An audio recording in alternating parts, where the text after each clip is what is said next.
Olá, seguimos com o nosso coletivo Teologia em Saída, agora iniciando uma série de vídeos sobre a Sagrada Escritura. Hoje falaremos de aspectos mais gerais da Bíblia, no segundo vídeo falaremos sobre o Antigo Testamento, num terceiro vídeo sobre o Novo Testamento e num quarto e último vídeo falaremos sobre a interpretação da Bíblia e Jesus Cristo como o critério por excelência para interpretar. Para início de conversa é preciso deixar muito claro que a Bíblia é o chão da nossa caminhada. É a partir dela que pensamos, refletimos e transformamos a nossa história. Portanto, não estudamos a Bíblia simplesmente para ficarmos mais sabidos, para adquirirmos mais conhecimento, mas porque entendemos que, conhecendo a Palavra de Deus aqui presente, poderemos melhor entender como esta Palavra nos fala hoje na nossa realidade, na nossa história. Portanto, estudar a Palavra de Deus é para nos comprometermos mais com a nossa missão de fazer o Reino de Deus presente no mundo, a vontade do Senhor acontecendo entre nós, a justiça, a fraternidade, a paz. Por isso, é para ser mais fiéis à nossa missão que nós estudamos, mergulhamos, aprofundamos o conhecimento sobre a Palavra de Deus. Tendo isso muito claro, podemos passar para aspectos mais técnicos, como por exemplo, a divisão da Bíblia. A Bíblia é dividida em primeiro lugar em duas partes, Antigo e Novo Testamento.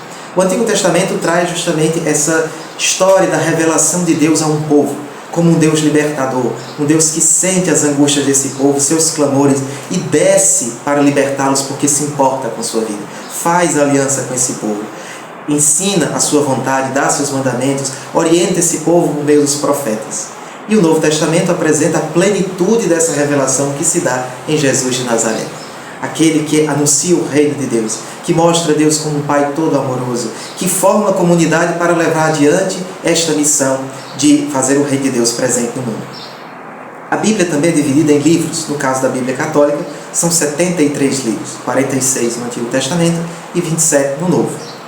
A Bíblia também é dividida em capítulos e versículos. Essa divisão é até recente, olhando o grande contexto da grande história da Igreja. Na verdade, a divisão em capítulos surgiu em torno de 1200 e em versículos em torno de 1500. E, na verdade, os manuscritos mais antigos nem sequer tinham divisão entre as palavras, para entendermos um pouco a complexidade na própria transmissão do texto sagrado. A Bíblia, em sua formação, também foi constituída por línguas muito antigas, que não são as nossas. No caso, o Antigo Testamento foi escrito em sua grande parte em hebraico, com alguns trechos do livro de Esdras e Daniel em aramaico, e o Novo Testamento todo em grego. Mas houve sim uma tradução do Antigo Testamento para o grego já antes de Cristo, por volta mais ou menos do século III antes de Cristo. Isso porque, devido a diversos acontecimentos históricos, o povo judeu foi se espalhando pelo mundo e já não conhecia ou não dominava mais a língua hebraica e precisava conhecer e estudar as suas escrituras. Então surgiu a chamada Septuaginta ou Bíblia dos 70, que é o Antigo Testamento traduzido para o grego. E com o tempo foram surgindo outros livros já em grego, que acabaram ficando de fora do cânon judaico. E aí aqui é um outro aspecto muito importante. O que é o cânon?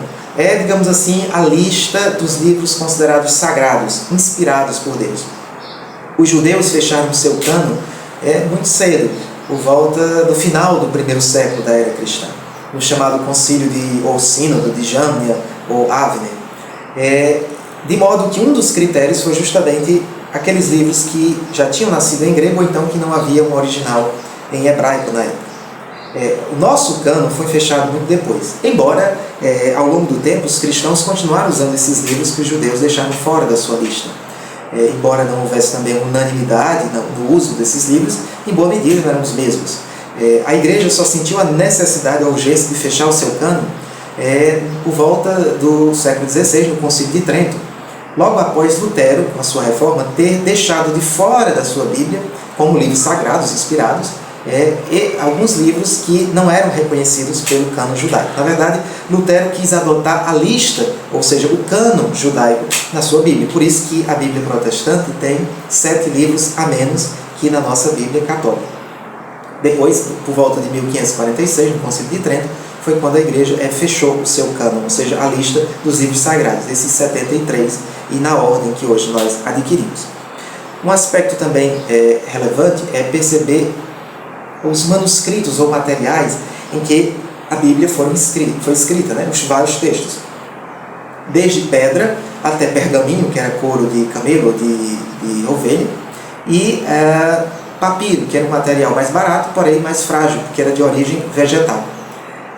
Não nos restou, digamos assim, os manuscritos originais, ou seja, os primeiros textos, ou pelo menos com a redação final que nos chegou. Digamos, não existe nenhuma carta de Paulo, a carta original que Paulo escreveu aos Gálatas, aos Coríntios, não tem.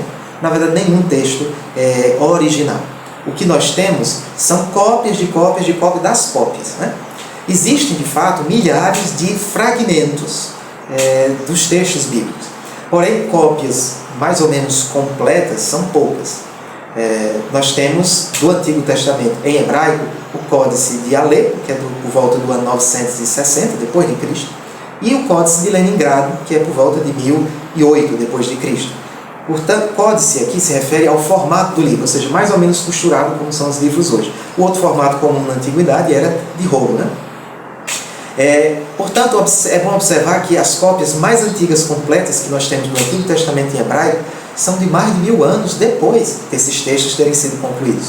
Já as cópias mais completas do Novo Testamento em grego e até também do Antigo Testamento já traduzido para o grego são os códices Vaticano e Sinaítico do século IV e o Códice Alexandrino do século V. E, como dito, as cópias do Antigo Testamento são muito recentes comparadas ao tempo em que os textos originalmente surgiram. E aí vieram muitas dúvidas ao longo do tempo, será que eles foram, digamos, traduzidos ou copiados fielmente? Portanto, uma descoberta que aconteceu no século XX, em 1947, foi muito significativa nesse sentido. Nas grutas de Qumran, próximo do Mar Morto, foram encontrados manuscritos tão antigos quanto as cópias que nós temos. Na verdade, foi encontrado quase que completo um livro do profeta Isaías em hebraico de antes de Cristo. Portanto, mais de 1000 anos mais antigo do que a cópia completa do livro que então se tinha. E é claro que havia diferenças, mas não muitas, para dizer que houve sim uma grande fidelidade na transmissão do texto, apesar das falhas e das limitações do tempo e da época, né? Um outro aspecto importante é falar da origem e formação do texto bíblico. A Bíblia não surgiu de uma vez, como às vezes a gente pode pensar. Houve um processo muito longo, desde a recolher tradições orais, até colocar por escrito, por meio nos palácios, no templo, mesmo em algumas escolas, pelos chamados escribas, que eram aqueles poucos que dominavam a escrita e a leitura, né? Isso implica, inclusive, que boa parte dessas tradições que foram guardadas pelo povão acabaram sendo reinterpretadas por esse grupo, por essa elite que transmitiu por escrito, né? O que indica também uma necessidade de um profundo estudo do contexto, dos interesses, para percebermos no meio daquilo tudo o que é a palavra de Deus. Mas falaremos melhor disso no capítulo sobre interpretação. Por ora, é bom destacar que um período que fez muita diferença na elaboração dos textos foi durante e depois do exílio da Babilônia. Esse foi um evento muito dramático na história do povo, quando o Império da Babilônia invadiu o reino de Judá, destruiu o templo, Jerusalém, e levou o povo à força para o estrangeiro. E nesse momento de muita dor, foi também um período de muita fecundidade para o povo de Israel, porque viu-se a necessidade de retomar muitas tradições que tinham, reescrever textos que já existiam e novos textos surgirem para garantir a fidelidade do povo à palavra de Deus. Então, apesar de muito doloroso, o exílio também foi um período fecundo da escrita dos materiais, né, dos textos que compõem a Bíblia.